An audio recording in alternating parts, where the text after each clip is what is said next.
Assalamualaikum warahmatullahi wabarakatuh dan selamat datang kembali ke ZR Sports On Podcast dan Alhamdulillah hari ini kita akan ditemani oleh sekali lagi seorang tokoh yang dikenali di media sosial di kalangan netizen untuk sukan sepak takraw, iaitu Saudara Mohsin.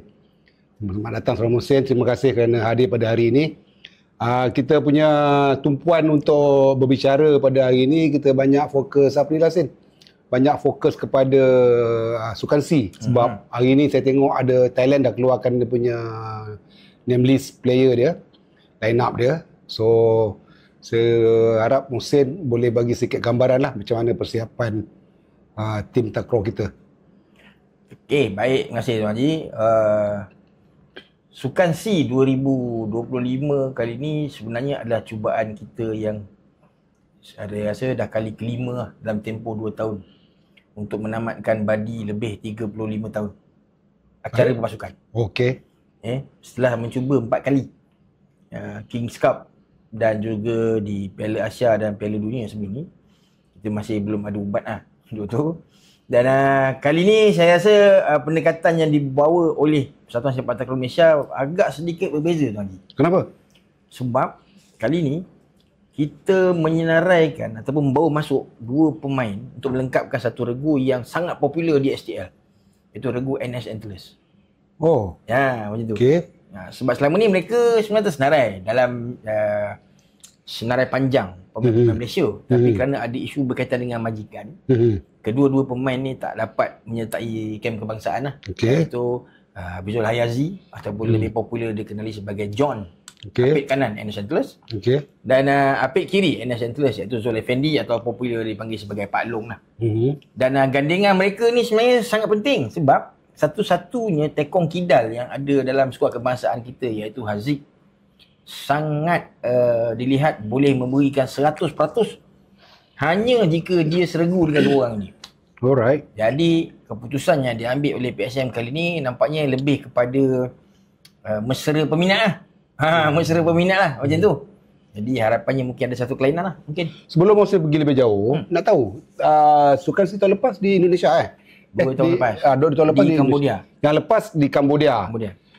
Pasukan skuad sepak takraw kita pulang tanpa sebarang pingat emas. Hampir. Yalah, tapi still tanpa lah. Tak ada jodoh lah. Tak ada lah. So maknanya apakah semua pingat angsa yang kita bawa balik? Perak. Pingat perak. Semua perak. Perak. Okey. Itu berarti berpasukan perak, regu perak dan juga apa kuadran. Kuadran perak. So kali ini sukan C sebelumnya semasa COVID tak ada kan. Okey, sebelum tu 2000 berapa 2019 kot saya rasa. Okey. 2019. Sebelum tu yang kita paling ingat 2017 lah. Alright. Ketika berlangsung di Kuala Lumpur. Ketika berlangsung di Kuala Lumpur. Masa tu kita pulang dengan emas Chinlon emas. Dan nariknya Chinlon masuk ada emas pertama Malaysia. Keseluruhan kontingen Chinlon kita masuk emas yang pertama lah. Okey. So bila kali terakhir kita menang emas acara pasukan? Lama. Okey, kalau dah tu lama lah tu. Okey, tak payah recall lah. Tak payah recall. Regu? Sukan C saya rasa regu pun lama sebab kita breakthrough dengan Thailand cuma tahun 2005 tak silap. Okey. Itu pun Sukan Asia bukan Sukan C. Alright. So maknanya dalam berarti kata lain memang Sukan C kali ni sejak selepas daripada dunia di Kuala Lumpur gitu, memang Sukan C kali ni adalah Sukan C yang kita nak betul-betul bodoh-bodoh pun 2 emas lah. Pasukan dengan regu.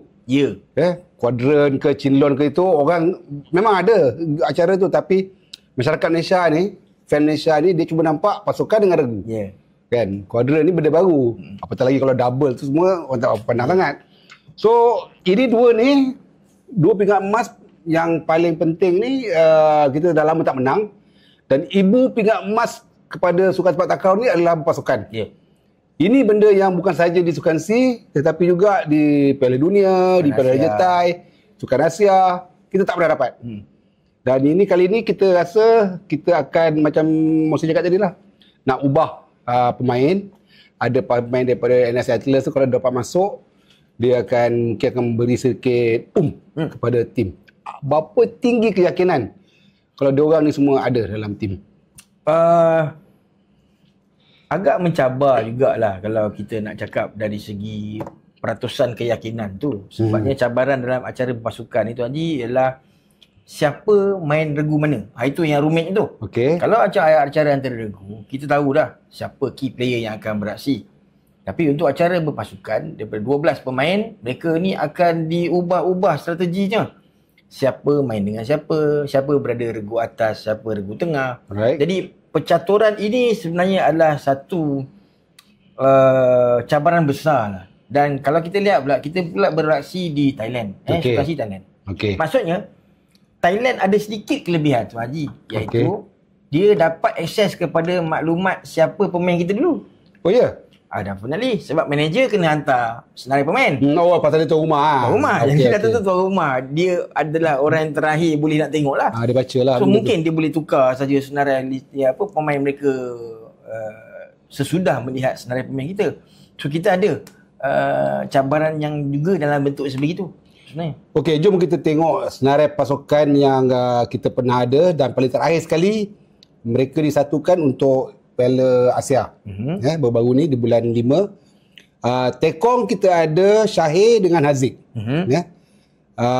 Kemudian Killer kita ada Azlan dengan Aman, dengan Khairul Aman. Feeder kita ada Farhan. Itu untuk acara regu. Okay. So rasa-rasa ada perubahan tak? Pasti. Bagi saya akan ada perubahan. Sebab satu, Khairul Aman kemungkinan yang sangat besar sudah tak berada dalam senarai 12. Okey. Sebab selepas kecederaan yang dia alami masa Piala Asia itu, dan yang saya dapat kabaran pun Khairul Aman mungkin akan memilih untuk keluar dulu daripada skuad kebangsaan untuk berikan tumpuan kepada pengajian di UPC. Jadi siapa bersama Azlan Alias ini adalah satu persoalan besar. Kerana Afifuddin antara killer yang kita harapkan juga boleh beraksi di SEA Games mengalami kecederaan baru-baru ni di Kings Cup, dan kecederaan tu diharap jangan berlarutan lah. Kalau dia boleh cepat recover, saya menjangkakan kemungkinan besar Afifuddin yang akan ada dekat situ. Okey, di bahagian Tekong, kita kalau Sukan Asia itu kita ada Syahir dengan Haziq. So, apa pandangan, apa cadangan siapa yang akan dimasukkan gantikan? Top 3 Tekong Malaysia buat masa ni ialah Syahir, Haziq dan Zarif Marikan. Top 3 lah kita kata. Dengan strategi yang berbeza lah. Maksudnya kalau kita tahu Syahir Rosdi ni kalau time dia menjadi tu Haji, memang kita menong lah. Sedap. Macam tu. Haziq pula dia Kidal. Dia satu-satunya pula Tekong Kidal. Okey. Yang kita tahu dia ada servis dengan pelbagai arah sasaran. Tetapi ketika STL baru-baru ni, nama yang turut naik di kalangan peminat adalah Zarif Marikan. Sebab selama ni dia berasi di pasukan Kuala Lumpur, dia berada di belakang Syahir. Kanan ke? Dia kanan. Zarif. Okay. Dia tak dapat waktu beraksi yang panjang lah sebab dia berada sebagai pemain simpanan Syahir. Tapi sebab Syahir Rosdi beraksi untuk pasukan Melaka Titans, Zarif ada di depan untuk di Kuala Lumpur, so dia dapat waktu bermain yang lebih panjang. Kita dapat lihat lah prestasi Zarif ni. Haziq Kidal maknanya dia punya orang yang baling bola dekat dia tu kena limited lah, orang yang kenal dia saja. Bukan semua orang boleh baling bola kat kaki Kidal. Betul. So siapa yang sesuai untuk jadi feeder dia? Sebab tu regu NS Antlers ni memang kemungkinan besar tak akan pecah. Dan masukkan the whole regu lah dalam, kemungkinan yang sangat besar. Jadi kalau the whole regu, Syahir, Azlan semua ni akan terlepas lah. Sebab tu percaturan coach hari ni adalah satu persoalan yang besar. Contohlah kita kata Azlan Alias dan Syahir ada di situ. Sebab mereka pun boleh je beraksi bersama dengan Zul Effendi. Tapi mampukah Barisan Kejurutian menolak pula Farhan Adam sebagai pemain paling berpengalaman? Itulah. Itu persoalan besar. Itu yang saya persoalkan. Mampu ke kita dalam acara regu besar? Regu ni cuma satu je. Betul. Tak ada, kalau out lah macam tu. So kalau kita ketepikan Azlan, adakah pemain NS Antlers tu mampu buat apa yang Azlan boleh buat? Sebab itu bila tengok pada prestasi STL baru-baru ni lah, kita lihat pasukan Melaka Titans ni dengan Negeri Sembilan Antlers, mereka adalah antara oponen yang orang suka sangat nak tengok. Sebab bila perlawanan melibatkan kedua-dua regu ni, dia akan jadi satu perlawanan yang sangat hebat lah sebenarnya. Jadi kita boleh kata tahap kebolehan mereka setara. Dan yang macam saya kata tadi lah Tuan Haji, yang akan pening adalah coach untuk buat keputusan. Okey, tadi kita dah go through pemain Malaysia. Okey, Thailand dah keluarkan sebenarnya nama dia. Macam mana pandangan Muhsin? Untuk acara regu, siapa rasanya yang akan diletakkan tekong, feeder dan juga killer? Memahami pola persediaan pasukan Thailand, mereka biasanya akan menyandarkan regu-regu yang kuat. Tapi disebabkan liga di Thailand dah lama mati Tuan Haji. Jadi mereka terpaksa bersandarkan prestasi-prestasi semasa lah. Contohnya kejohanan yang baru-baru ni di Thailand, yang berlangsung Kings Cup. Jadi pada jangkaan saya lah, Jakrit Tim Ban Bong mungkin akan berada dalam acara antara regu. Kerana pertahanan dia memang baik dan dia memahami pola permainan pasukan Malaysia. Sebab dia dah bermain dengan Perak Bison sebelum ni untuk tempoh yang agak lama macam tu. Apit kiri muda mereka, Wutinon tu, itu juga saya rasa antara calon yang mungkin akan berada dalam acara antara regu. Sebab Thailand dari segi pemilihan apit kanan mungkin tak rumit sangat kerana Varayut, apit kanan utama mereka ada dalam senarai, dan Tawisak Tongsai. Macam tu. Cuma mungkinlah mereka akan meletakkan Pontep Tin Ban Bong ataupun Siriwak Saka sebagai tekong lapik di belakang. Cuma dia akan jadi menarik kalaulah pasukan Thailand ni benar-benar berani. Dia akan letak dua tekong adik-beradik. Maknanya Pontep Tin Ban Bong dan Jakrit Tin Ban Bong untuk bermainlah acara regu. Seorang kiri, seorang kanan. Dua teknik servis yang berbeza, dua bentuk pertahanan yang luar biasa. So kalau itu yang diletakkan oleh Thailand, siapa yang sesuai main untuk Malaysia? Untuk nak bersaing, nak jadi blocker, nak terima servis daripada tekong? Dari segi pengalaman lah. Dari segi pengalaman, Haziq dan juga Syahir pernah berdepan dengan kesemua pemain-pemain ni. Sebab macam saya kata tadi, Jakrit memang dah pernah beraksi untuk SPL. Jadi kebanyakan pemain dah maklum corak permainannya. Dari segi pertahanan, Jakrit ni sebenarnya yang menjadi aset besar Thailand. Sebab servis-servis Syahir walaupun laju, Jakrit boleh membaca dan mengendalikan bola pertama. Sebab kita tahu Thailand ni kalau naik bola pertama, feeder dia suap, killer dia insyaAllah lah boleh buat kerja kan. Jadi mungkinlah Tuan Haji, Malaysia perlu mempertimbangkan dari segi teknik blocking untuk berdepan dengan pasukan Thailand. Kalau Thailand boleh baca Syahir punya tekong, then agak sesuai tak masukkan NS Antlers punya. Sebab tu Haziq tekong sangat penting lah hal ni. Pertama adalah sebab tekong kidal Tuan Haji adalah bentuk servis yang rumit dikendalikan orang. Kerana kalau kita tengok kebanyakan benda yang dicipta di dunia ni adalah untuk orang kanan, bukan orang kiri. Jadi berdepan dengan benda yang datang daripada dinamik kiri ni biasanya menyukarkan ramai pihak. Thailand ada seorang, dia ada Pontep Tin Ban Bong, kita ada Haziq. Sebab saya percaya kedua-dua negara ni akan meletakkan seorang tekong kidal sebagai aset. Wow, itu satu menarik tu. Kalau kita masukkan tekong kidal, Thailand pun akan keliru. Pasal macam Muhsin cakap tadi, dia dah biasa dengan Syaril. So agak satu benda yang baru untuk tiga-tiga pemain Thailand ni untuk nak mengagak. Betul? Di mana siapa yang akan jadi tasaran tekong Malaysia ni dengan kaki kidal dia. Dan mereka lebih kerap berdepan dengan Syahir berbanding dengan Haziq. Sebab Syahir dah mewakili pasukan kebangsaan tu satu tempoh yang panjang. Berbanding Haziq yang kurang pun daripada tempoh 10 tahun.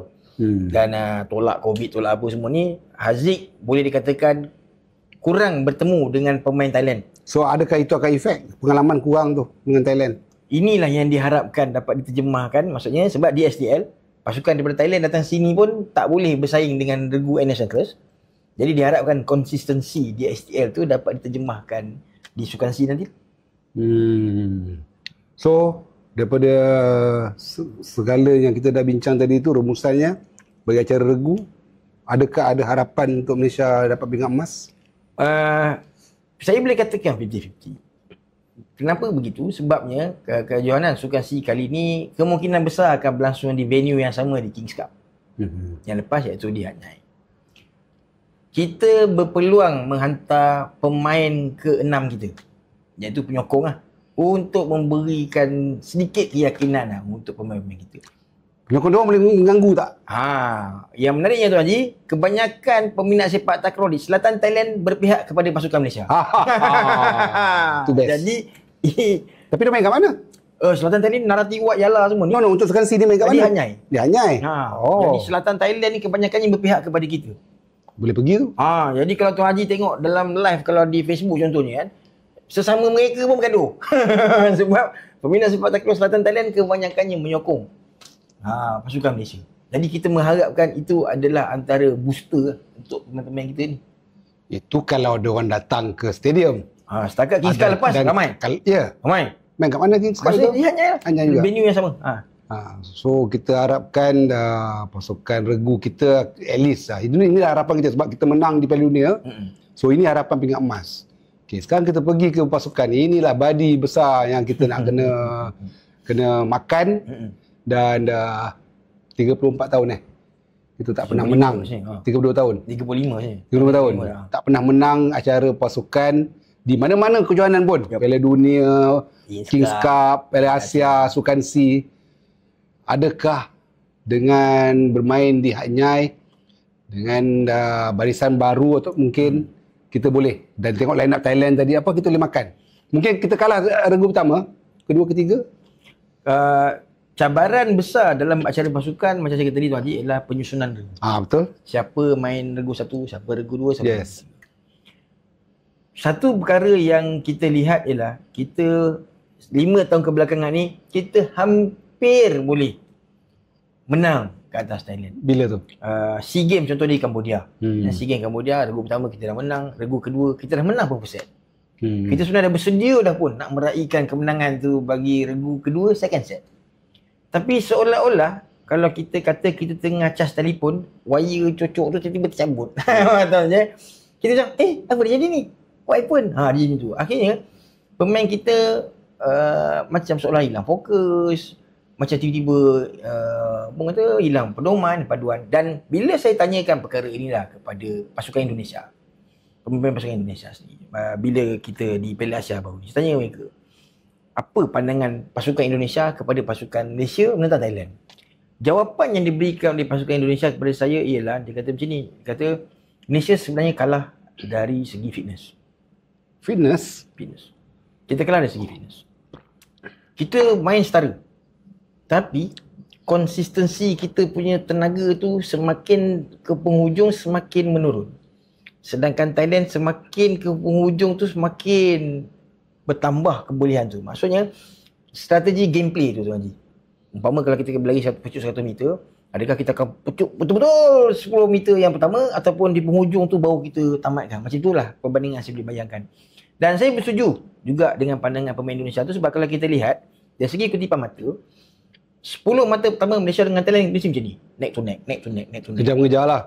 Tapi bila masuk 10 ujung tu kita kena. Ujung tu play out. Dan kita tu play out bagi Tuan Haji tadi, kebanyakannya bukan kerana Thailand tu yang bagus. Tapi kesilapan kita buat. Servis tak masuk. Kan kena hadang, pukulan kita dapat dicongkil pihak lawan. Jadi kalau sikit itulah kita dapat baiki, saya percaya Thailand akan berdepan dengan laluan sukar tahun ni.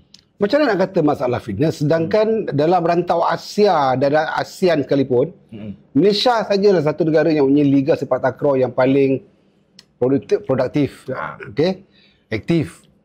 Dan dari kalau liga tu aktif, maknanya dari segi match fitness dah ada dah.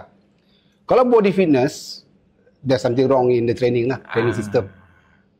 Itu persoalan yang menarik lah timbukan oleh Tuan Haji. Dan bagi saya, bila diberbualkan benda ni di peringkat yang lebih besar, ada negara-negara yang bila kita berbual, dia kata, see your diet. Dia cakap macam tu. So kita pun berbual lah. Ya ke diet? Thailand makan apa? Kita makan apa? Macam tu. Mula-mula nak fikir macam kelakar juga. Tapi bila fikir-fikir balik, mungkinkah diet sebenarnya turut menyumbang kepada kemampuan seseorang? Satu.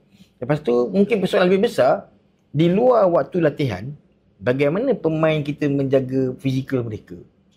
Ini kita tak pasti dah sebab kita tak ada evidence. Jadi logiknya seorang atlet tidurnya cukup, kan? Merokoknya mungkin tidak. Jadi adakah ini turut menyumbang? So perkara ni kita kena lihat sama-sama lah. Sebab nak kata berlatih, dia berlatih, kita pun berlatih, kan? Game, dia game, kita pun game. Apalah agaknya yang menyebabkan perkara tu? Saya nampak sukan sepak takraw ni dia tak memerlukan pemain tu berlari dengan begitu aktif macam mana bola sepak, hoki, even tak memakan tenaga yang setinggi macam mana sepak badminton ataupun tenis. Tenis kena berlari juga. Untuk sepak takraw ni tak perlu nak terkejar-kejar. Cuma dia banyak lompatan dan juga mental. Untuk bermain sepak takraw, saya pun main sepak takraw tapi tak ada level sampai peringkat antarabangsa.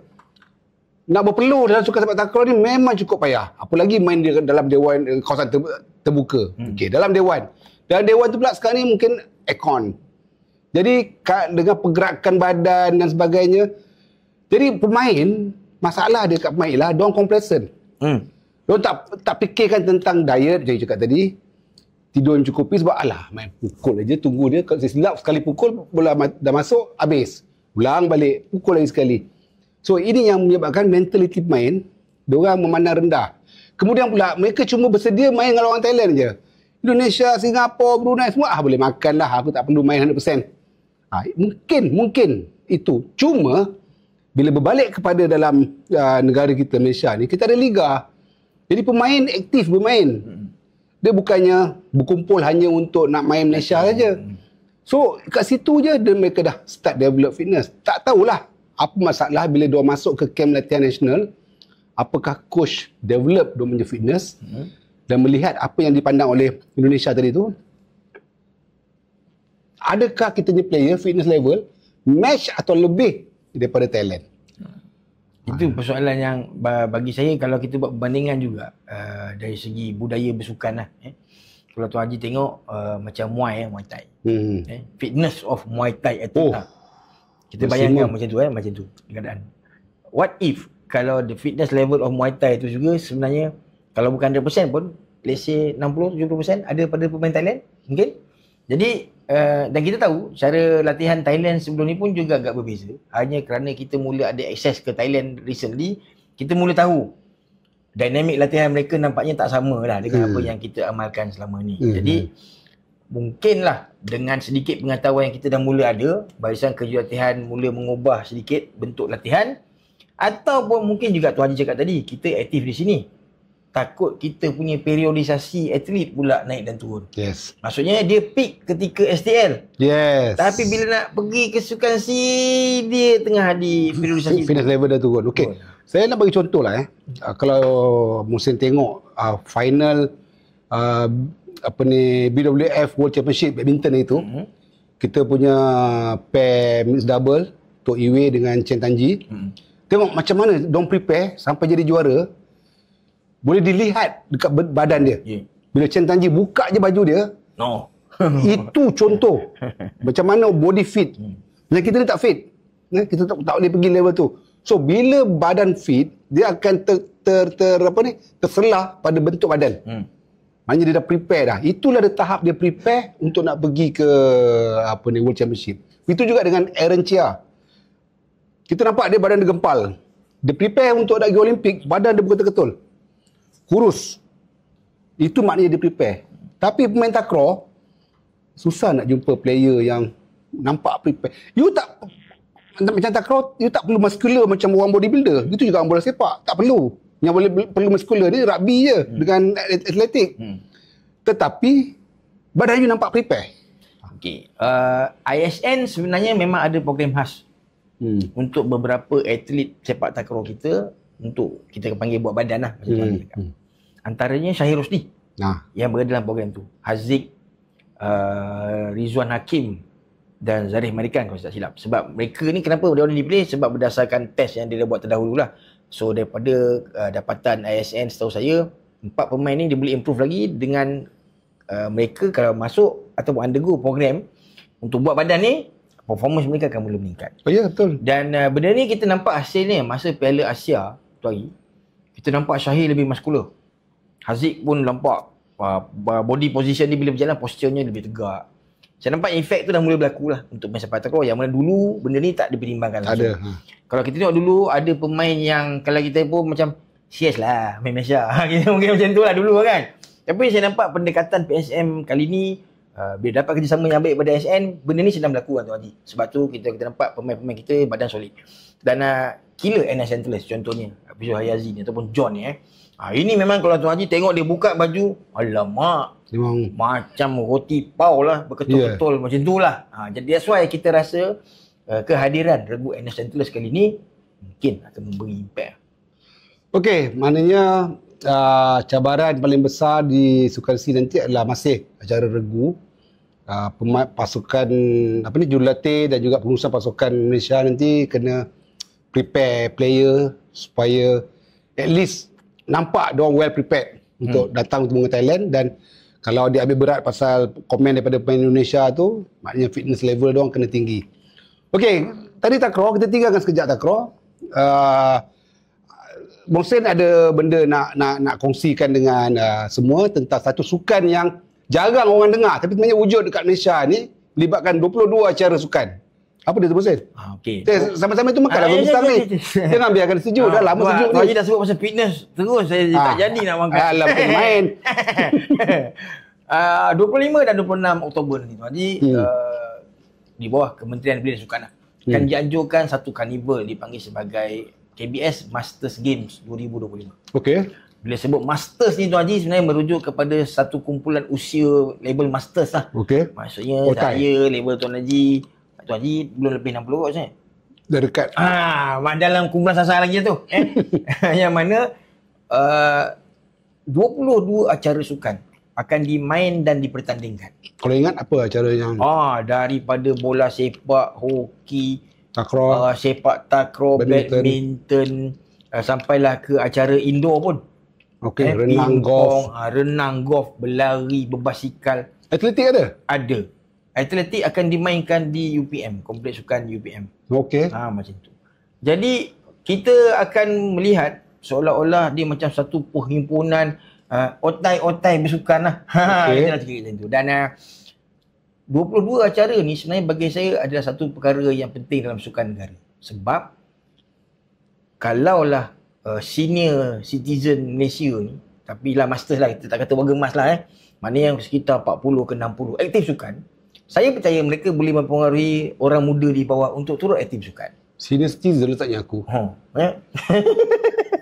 Sebab kelompok ni 40-60 dia ada anak-anak yang tengah naik. Okey. Jadi kalau mak dan bapaknya aktif bersukan, insya-Allah lah anak-anak dia pun akan aktif juga. Jadi selama ni geng-geng ni kurang diberikan tumpuan. Jadi kau ni KBS Masters, kita akan berikan liputan yang besar dan akan melibatkan jugalah banyak bekas-bekas atlet kebangsaan di pelbagai sukan untuk terlibat sama. Ada tak antara siapa yang antaranya Minarwan Nawawi.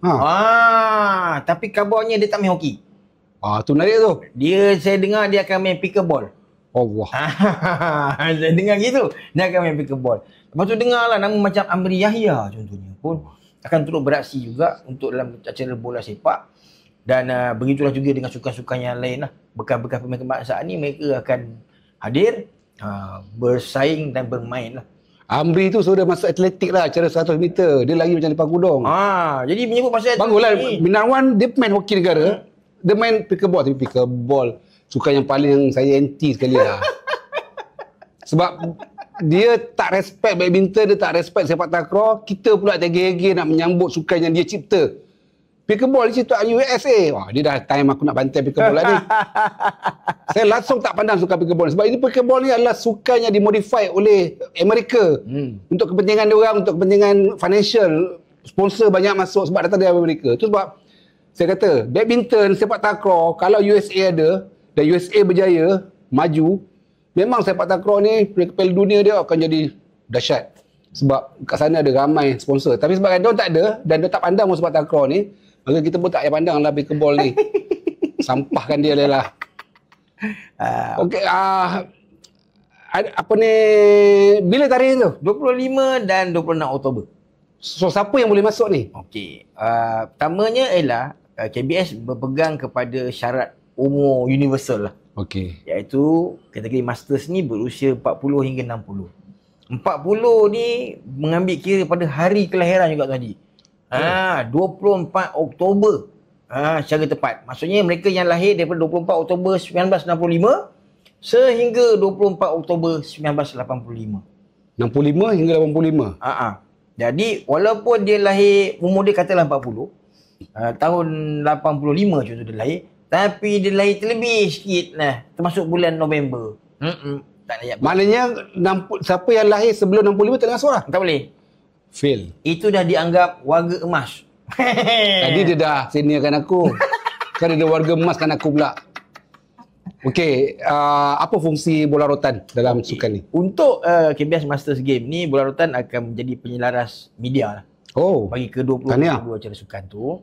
Alhamdulillah KBS beri kepercayaan kepada kami dan salah satu matlamat Tuan Haji adalah kita nak membantu juga persatuan-persatuan ataupun kelab-kelab yang mengendalikan sukan Masters ni belajar macam mana sebenarnya nak manfaatkan media sosial supaya mereka juga akan dapat tajakannya bagus, liputannya baik. Jadi apa yang kami buat selama ni untuk sepak takraw, kita kongsikan pula kepada publik supaya masing-masing dapat grow lebih baik. So nanti Musa akan jadi pengulas untuk sukan ni lah? Oh bukan. Saya langsung tak ada pengulas langsung? Saya tak akan dilihat langsung sepanjang tu. Oh, betul apa? Buat apa? Saya akan jadi, saya pun terlupa.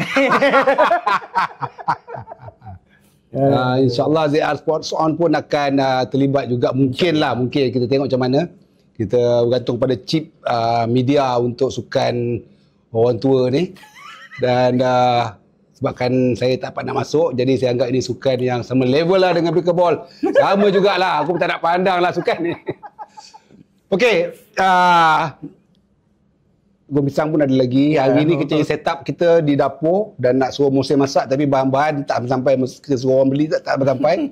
Jadi kita terpaksa, mungkin lain kali kita tengok Musin masak.